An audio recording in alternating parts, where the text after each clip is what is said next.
What's in the box? Hey, how's it going? Jay here from Outer Space Games. Today we're going to be unboxing Call of Cthulhu 7th edition from Chaosium. The long-awaited, I should say. So we got this big package. I backed at the level that got you the hardback Investigator and core book. I don't remember everything that's in here, so I guess we'll find out together. So inside the bigger box we have a smaller box. Okay. So here we are greeted with the Lovecraftian Horrors.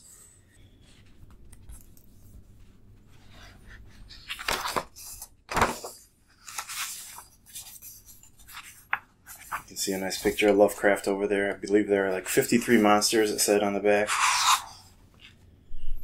Going in alphabetical order, here you have Azathoth, Adol. So each monster you can see has a 2-page spread dedicated to it. This is one of my favorites, the Nyarlathotep and interpretation of the God of the Bloody Tongue here. Definitely that Aliens vibe you have from the circular tail and everything. But this is all almost, I guess, what you would find in a field guide. There are no stats related to Call of Cthulhu, but it has habitat, kind of how it acts, characteristics, things like that. Ooh. Nice. So there is a nice little bookmark option as well. Help keep your place and everything. But you can see the artwork is gorgeous. All has this theme of, a journal maybe you've stumbled upon, but really nice crisp colors and nice interpretations of all the monsters. They also seem to give you a size guide and everything. But plenty of creepy things to... Oh, that's pretty cool. Plenty of creepy things to put into your campaigns if you should choose to. And just to give people, if you want them to see what it looks like, a nice rendition of that. So, at the end here we have a bibliography. I don't know if they're all real. Or actually a recommended reading, I should say. So, some things from Cthulhu monsters, where they first appeared. That's nice to know as well. Other supplements you can read from. So, that's the guide to Lovecraftian Horrors. It's also available in PDF form too, and even that's gorgeous, but it's nice to have maybe as a creepy coffee table book or something. Alright, now we got this open, we'll give you a closer look. So, again, here's the front artwork, maybe with less glare.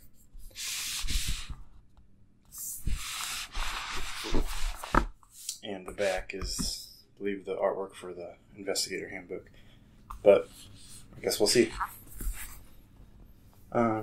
So, looks like I got a couple of marks here in the slipcase. Not too concerned. I mean, it'd be nice if it was pristine, but... So yeah, the Keeper Rulebook. You can see it's got this bookmark in it for keeping your space.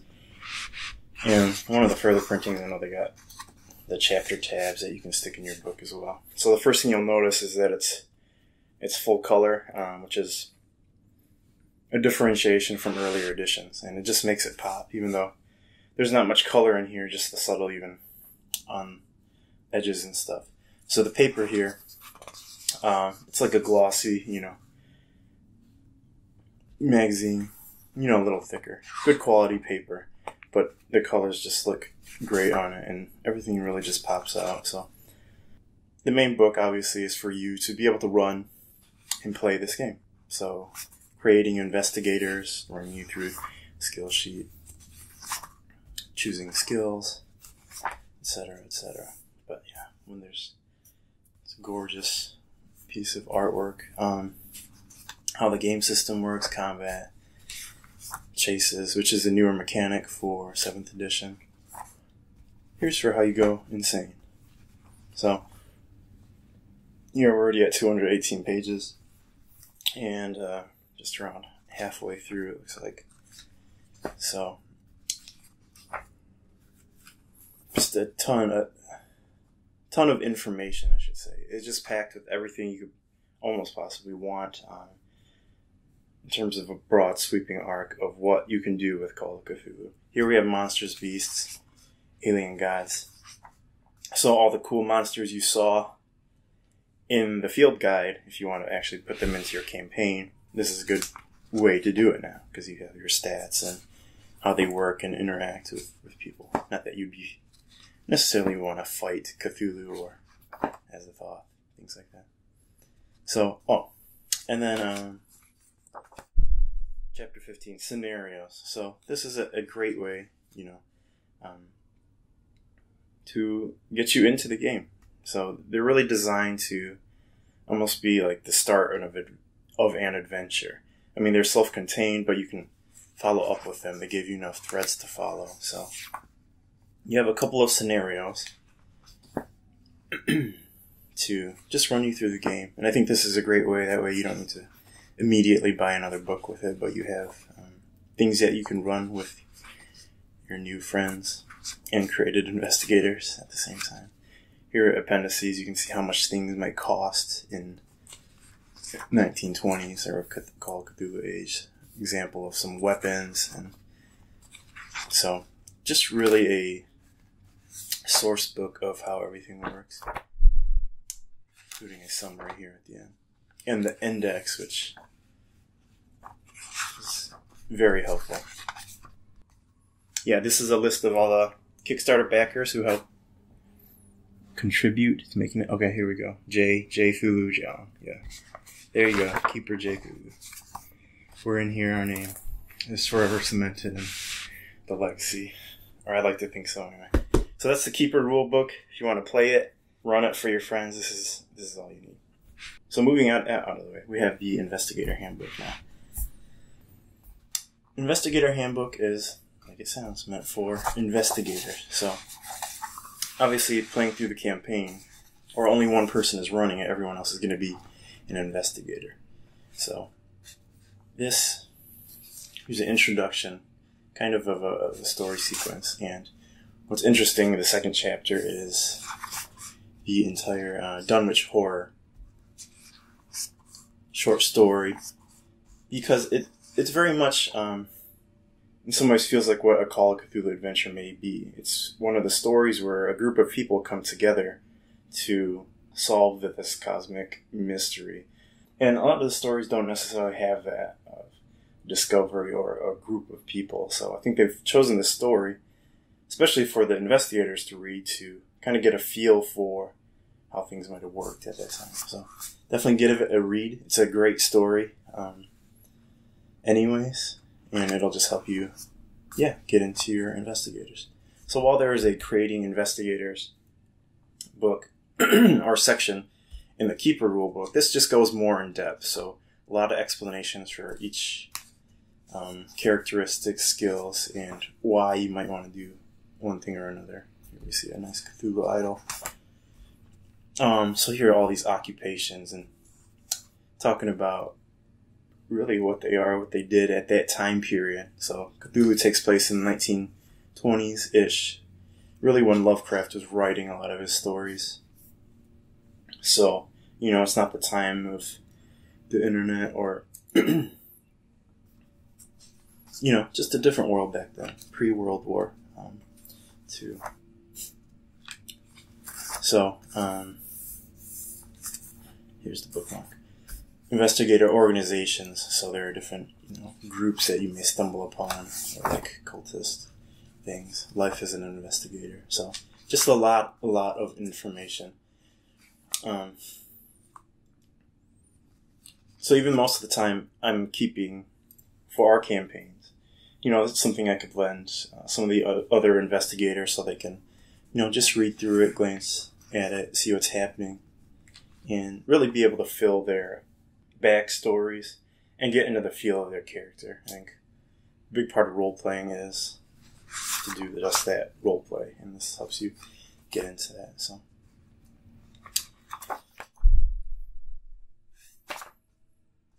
So obviously there's some crossover information with the Keeper Rulebook, but this is designed to just be given to investigators so that, you know, some of the other systems and how the game works you don't need to be as familiar with. You just need to know how to run your character and play the game. Alright, here's the keeper screen. It's got a nice, I guess, protective cover on it. So included with the keeper screen, I think if you buy it separately or on its own or something, you are given a couple of things with it. So it's not just, oh, I'm paying for a piece of cardboard. You're paying for paper and cardboard. So you have a couple of scenarios here in its own small book. And these are kind of, chock full of things. So obviously in black and white, but still with the layout of the keeper rulebooks and stuff. And here you have more investigator sheets. But you can see 2 full-fledged scenarios for you to use. So again, getting some bang for your buck. So next we have keeper references here. A fast character generation. Let's say if you're doing a one-shot or your friends are like, hey, we should play. We haven't done it in a while. You want to get some characters out but don't want to use pre-gens. Here's a quick way to do it. And what the skills actually mean. So at a 50 to 74%, for instance, you're a professional. Base chance and all the skills, just as a quick reference. Sample phobias. These are all numbered too, so you could roll the D100 and say, I rolled a 43, I'm afraid of flutes, I guess. Allophobia. Sample poisons.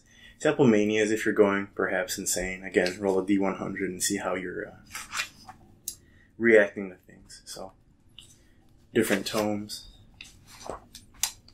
Yeah, weapons. Seems really cool, actually. And then, where to find things in the Keeper rulebook. So, just a great way, really, to have information at your disposal. And nice that it's included in the Keeper screen. So you don't have to have necessarily your main rulebook in front of you the whole time. So now it looks like we have a series of maps. I don't think we're going to be able to fit these all in a frame, but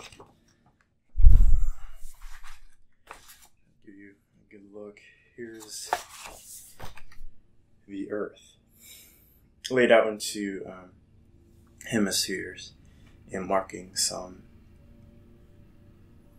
I guess, places of interest from the Great Old One's perspective, perhaps.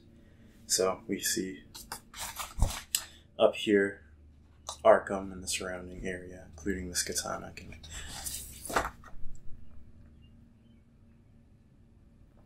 Here's Relay over here, close to Easter Island. So, just some major cities and then, Plateau of Lang, access points for other mythos areas. I'm guessing this is Lovecraft country. Yeah. I'm not going to open it up all the way, but you can see Arkham. Just to give you a, here's where we're done, which is in comparison to everything else. Now, if you want a closer view at Arkham, here's just more drawing, I guess, style of that area. Something you could even hang up as a poster. So, I guess it's pretty cool. Included, again, these are all in the Keeper screen, not the actual rulebook. And here we have, if you just want to make probably copies of these, or just write them. They're on a glossy kind of paper, so. But some extra investigator sheets. Then we have different maps and handouts. These probably look like they go along with the scenarios that come in the book. So you have something to either reference or to give your players so they can figure out what they're doing. So we finally come to the screen.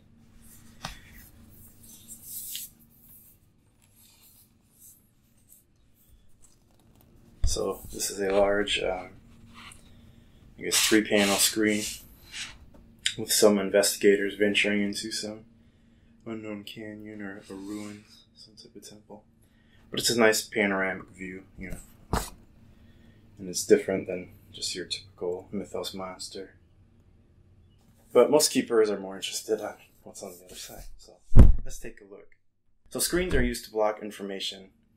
If you have everything laid out in front of you, sitting at a table, you don't want your players to see, so you usually have the screen up.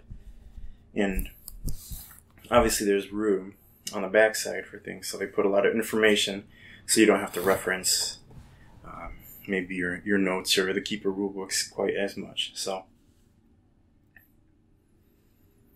we see a chart at the top with the difficulties in what you'll roll, maybe for insanity. Here you see the 1/5 chances, which is your extreme difficulty. They expect you to do your halves in your head. But how bonus penalty dice, comparing results. Just a quick thing. Firearms, damage. Second panel here you have madness. How might that work? This would have actually come in handy in my last play session. I didn't have the madness available to me, so I just kind of had to fudge it on the fly. Quick, how combat works, the flow, order.